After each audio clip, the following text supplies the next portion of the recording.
안녕하십니까, 알림이 황희두입니다. 영상 시작에 앞서 구독, 좋아요, 알림 설정 미리 부탁드립니다. 최근 20대 남성분들의 의견을 보며 많은 반성을 하게 됐습니다. 실제 20대 남성들과의 소통 자체가 부족했다는 따끔한 지적엔 할 말이 없는데요. 과거 저의 발언으로 실망하신 분들도 많이 계시는 거 압니다. 어떠한 핑계도 되지 않겠습니다. 현재 메일로 정말 많은 의견을 보내주시고 계신데요.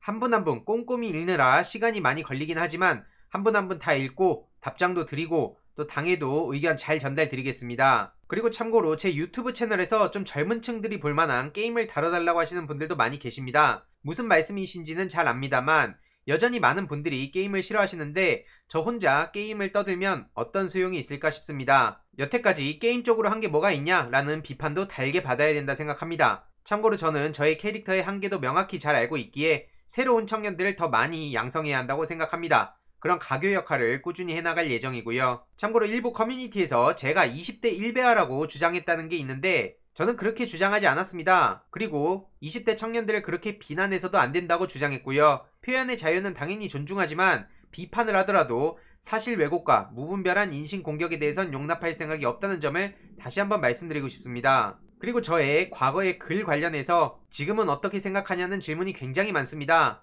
커뮤니티에 올라온 그리고 메일로 보내주신 글들을 정말 많이 읽어보고 아직도 읽을 글들이 정말 많다고 생각하는데요. 강남역 살인사건 당시 저는 청년단체를 운영하고 있었습니다. 처음엔 저도 여성 혐오란 주장에 엄청난 거부감을 가졌는데 수년간 친한 친구들 사이에 이 문제로 엄청나게 싸우기도 했고 일베를 꾸준히 모니터링하며 여성 혐오가 오랫동안 축적되어 왔다고 느꼈기에 대화와 공부를 시작하게 됐습니다. 그렇게 메갈의 탄생 배경을 알게 되었고 그 이후 생겨난 워마드까지도 알게 되었습니다. 이와 관련해선 브런치 등을 통해 저의 생각을 글로 남기기도 했는데요. 시간이 흐르며 애초 바람과는 다르게 흘러간다는 사실도 느꼈고 때로는 일부 정치인들이 이를 교묘하게 이용한다는 생각도 들었습니다. 성별, 지역, 인종 등 대상이 어디를 향해 있던 무분별한 혐오는 모두 사라져야 됩니다. 다만 총선 직후에 젠더 이슈로 빈틈을 노리고 있다는 걸 잘 알았기에 어떠한 말도 할 수 없었습니다. 오직 성과로 보여야겠다는 생각뿐이었고 그렇기에 저는 20대 남성들의 적극적 소통 창구인 게임을 통해 다가가려고 했습니다. 저에 대한 반감도 크다는 걸 잘 알기에 다른 분들을 통해 소통 자리를 만들려고 준비하기도 했는데요. 물론 게임 관련해서 뭘 했냐고 비판하시는 분들도 많이 계십니다. 그래서 간단하게 요약해보면 e스포츠 인식 개선을 당 내에도 해야겠다 생각하고 102030 남성들과의 자연스러운 소통 창구를 마련하기 위해서 계속 설득을 했었고요. 코로나로 실패하긴 했지만 총선 당시에 전국 PC방 투어를 열어서 스타 롤 대전을 하면서 소통을 해야겠다 생각했습니다. 열심히 준비를 하고 있었는데 코로나 확산으로 아무것도 할 수가 없었습니다. 이외로도 온라인 커뮤니티에 대한 중요성 및 흐름을 전달하고 새로운 청년 유튜버 양성 및 인플루언서들과의 공감대를 형성하는 게 중요하다고 생각했습니다. 유튜브 특성상 저의 채널 주 시청층과 콘텐츠의 한계를 너무나 잘 알기에 새로운 채널들을 많이 키워야 하는 이유이고 여태까지 그래서 새로운 청년 유튜버들도 계속 추천을 했던 이유이기도 합니다. 특히 저에게 가장 큰 관심사였던 건 셧다운제 폐지였습니다. 실효성이 없음에도 여가부에서 계속해서 맡고 있는 셧다운제를 폐지하기 위해 정말 많은 분들을 뵙고 설득했지만 결국 실패했고요. 성과를 내지 못한 점에 있어 죄송하다는 말씀 드리고 싶습니다. 다시 한번 말씀드리지만 최초 의도와는 너무나 변질된 오늘날 남성 여성을 향한 모든 혐오에 저항하며 이러한 갈등을 해소하기 위해 노력할 것입니다. 민주당에도 당당히 요구할 것입니다. 차별 없는, 혐오 없는 성평등을 위해 노력할 것이고요. 청년들이 느끼는 차별과 분노, 그리고 우리의 이야기들을 귀담아 들을 수 있도록 소리치겠습니다. 그리고 프로게이머 출신으로서 우리 청년들의 놀이와 문화에 대해서 적극적으로 전하겠습니다.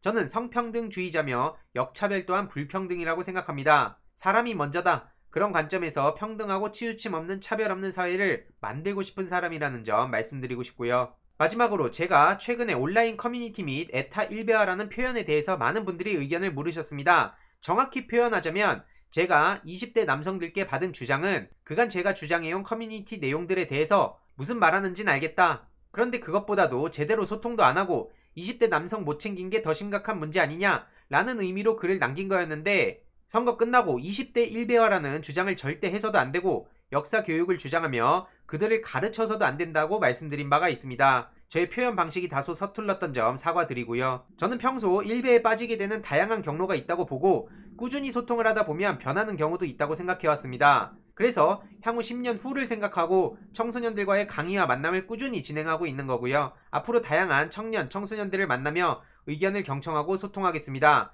그리고 조국, 추미애 전 법무부 장관님 가족의 희생도 절대 잊지 않겠습니다. 물론 이러한 저의 주장이 마음에 안 드시는 분들도 계실 겁니다. 청년들이 제가 어떤 주장을 했으면 좋겠는지도 너무나 잘 압니다. 하지만 이들이 원하는 주장을 해서 언론의 주목 좀 받는다고 사회를 바꾸는 거라 생각하진 않습니다. 당장은 성과가 보이지 않더라도 진정성 있게 꾸준히 제 목소리를 내다보면 서서히 변할 거라 생각하고 그 믿음으로 열심히 달려가겠습니다. 본격적인 주제인데요. 지지도 급락한 윤석열 전 검찰총장 소식이 전해졌습니다. 그리고 이재명 경기도지사가 지금 1강 체제가 공고해진 상황이라고 하는데요. 이로써 윤석열 국민의힘 입당 여부 그리고 시기에 대한 논의가 활발해지고 있다고 하죠. 국민의힘에서는 스스로 대권 주자를 만들어내지 못했기에 윤석열을 영입할 수 있냐 없냐가 관건으로 보이는 상황이고요. 실제로 윤석열이 넘어야 할 산들도 많습니다. 정치적으로 적대적 관계에 있었던 점도 맞고 국정농단 박근혜 관련해서도 적폐 수사를 도맡아 해서 박근혜를 감옥 보낸 사람도 윤석열이기 때문입니다. 이런 상황에 김종인 위원장이 또 모종의 역할을 할 거란 얘기가 나오고 있다고 하는데 네티즌들의 반응을 보시면 아시겠지만 앞으로도 더 급락할 것이다. 윤석열이 뭐라고 지지율이 그렇게 나오는지 우습다. 아내와 장모만 감싸던 검찰청장일 뿐이다. 청장 시절에 적절하게 정치를 한 검사일 뿐이다. 그런데 뭔 지지율이 그렇게 나오길 바라냐? 그렇게 따지면 이 동네 모든 사람들이 다 대권감 아니냐? 이런 비판의 목소리들이 이어지고 있죠. 그리고 오늘 중요한 소식이 전해졌습니다. 임종석, 조국, 이광철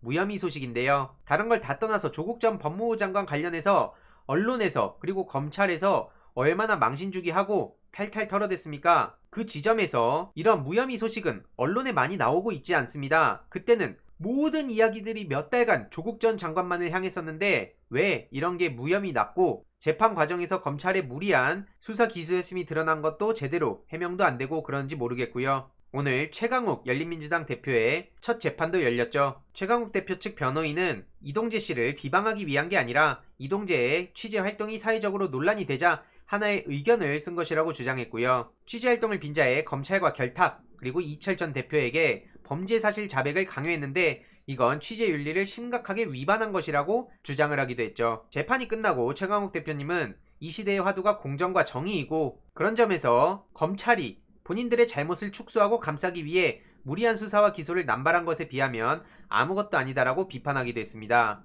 이런 와중에 국민의힘 송원석 의원이 욕하며 정강이 찼다는 폭행을 최소 2번 이상 했다는 그런 보도도 나오고 있는데요. 문제는 송원석 의원이 당시 김종인 비대위원장의 비서실장이었기에 더 큰 논란이 이어지고 있습니다. 당시 상황을 목격한 사람에 따르면 땡땡노마라는 고성이 들려서 쳐다보니 송 의원 앞에 있던 사람의 정강이를 찼다는 거고요. 폭행은 최소 2번 이상 있었다 하고 심지어 정강이를 걷어차인 당직자는 심장 이식 수술을 했다는 사람이라고 하네요. 정말 심각합니다. 심지어 폭행 논란에 이어서 그런 사실이 없다고 거짓말까지 탄로가 나서 당 내에서조차 진정성이 부족하다는 지적이 있었고요. 국민의힘 팀장급 당직자에 따르면 본인 페이스북에 위계에 의한 폭력 문제는 사회 곳곳에 숨어있는 사회악이고 직접적 상하관계가 아니라 인사에게까지 폭력을 행사할 인격이라면 그리고 거짓말로 그냥 넘어가려고 하는 수준이라면 과연 대한민국의 미래를 맡길 수 있겠냐라고 강하게 비판을 했다고 하죠. 이에 네티즌들도 많은 비판의 목소리를 내고 있는 상황이고요. 중요한 건 늘 말씀드리듯이 제 알림이 채널 자체로는 청년들과의 소통이 많이 부족한 점도 사실입니다.